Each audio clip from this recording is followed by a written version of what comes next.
World War I, also known as the Great War. Let's walk through how it started, how it unfolded, and how it finally came to an end. June 28, 1914.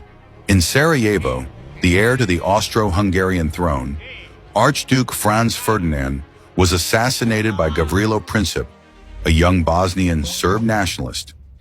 This single event lit the spark that set Europe ablaze.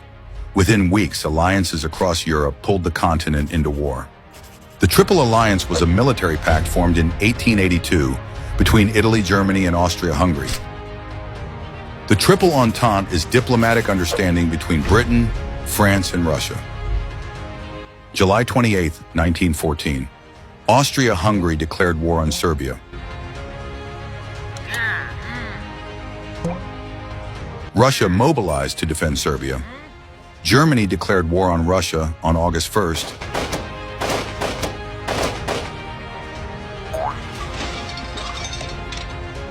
And then on France just 2 days later.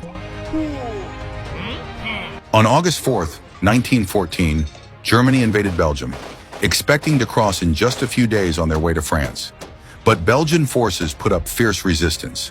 At Liège, the fighting lasted from August 5th to August 16th. When Germany invaded neutral Belgium, Britain joined in, declaring war on Germany.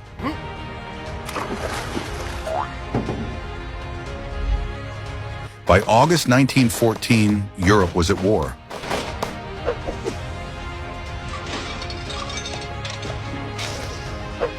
Sei Verpiss dich. While Japan, bound by treaty with Britain, declared war on Germany and captured its colonies in China and the Pacific.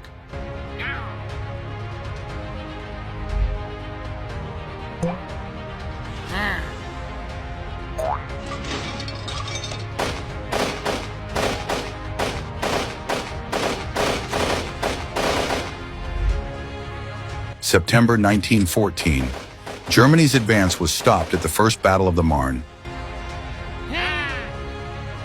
After invading through Belgium, German forces were only 30 miles from Paris.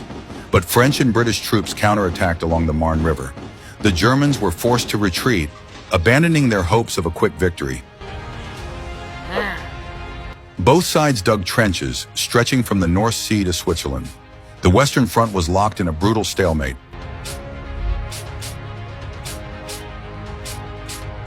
Tanks and aircraft appeared for the first time. Machine guns turned battlefields into slaughterhouses. In 1916, the world saw two of the bloodiest battles in history.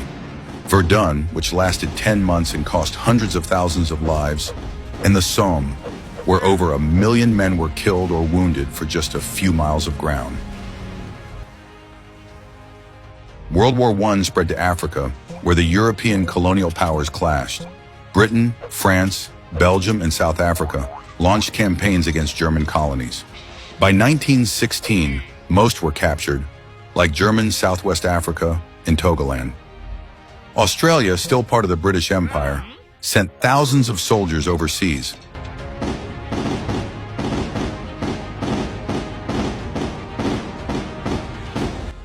The war expanded. The Ottoman Empire entered on the side of the Central Powers. Although officially neutral at first, it had secretly aligned with Germany. The turning point came when Ottoman warships, crewed partly by Germans, bombarded Russian ports in the Black Sea. In response, Russia declared war on the Ottomans on November 2, 1914, and soon after, Britain and France followed. By joining the Central Powers, the Ottoman Empire opened new fronts in the Middle East, the Caucasus, and the Dardanelles, shaping the global scope of the war.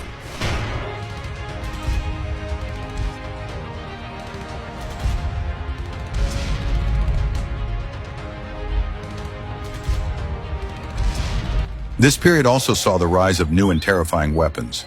Poison gas choked soldiers in the trenches.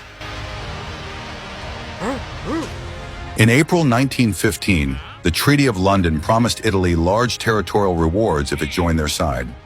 Tempted by this deal, Italy declared war on Austria-Hungary on May 23, 1915, and later against Germany.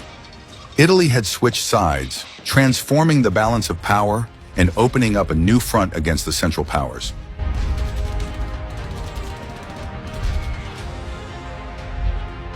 In October 1915, Bulgaria entered the war on the side of Germany and Austria-Hungary. Bulgaria's goal was revenge. After losing land to Serbia in the Balkan Wars, it saw World War I as a chance to win it back. With Bulgaria's entry, the Central Powers launched a joint offensive against Serbia, crushing it and securing a direct land route from Germany to the Ottoman Empire. Meanwhile, Germany made a fateful decision. It resumed unrestricted submarine warfare, sinking neutral ships and angering the United States. In August 1916, Romania joined the Entente allies, hoping to gain Transylvania from Austria-Hungary. But Germany, Austria-Hungary, Bulgaria, and the Ottoman Empire counterattacked. By the end of the year, Romania was crushed. Its capital, Bucharest, fell in December 1916. The United States supplied the Allies with food, weapons, and ammunition, boosting their war effort.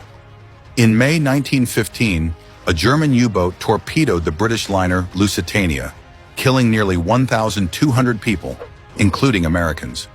But there was more. Germany sent the infamous Zimmermann telegram to Mexico, urging it to join the war against the U.S. in exchange for the return of Texas, New Mexico, and Arizona. When the British intercepted and revealed the telegram, American outrage exploded. On April 6, 1917, the United States declared war on Germany. For the Allies, this was a turning point. In July 1917, Greece entered the war on the side of the Allies. After years of political division between a pro-German king and a pro-Allied prime minister, the king abdicated and Greece joined the Entente, strengthening the Allied front in the Balkans. 1917, the tide began to turn. In Russia, revolution erupted, forcing Tsar Nicholas II to abdicate. The new Bolshevik government soon sought peace with Germany. 1918, with Russia gone after signing the Treaty of Brest-Litovsk, Germany launched a final offensive in the spring. At first they advanced, but Allied forces, now bolstered by American soldiers, counterattacked. The 100 Days Offensive pushed Germany back across the Western Front. November 9, 1918, Kaiser Wilhelm II abdicated and Germany became a republic. November 11, 1918, at 11 a.m., the armistice was signed. After 4 years of carnage, the guns finally fell silent. 1919, the war officially ended with the Treaty of Versailles. The treaty redrew Europe's borders, dissolved empires, and imposed heavy reparations on Germany. But instead of lasting peace, it planted the seeds of resentment that would lead to World War II.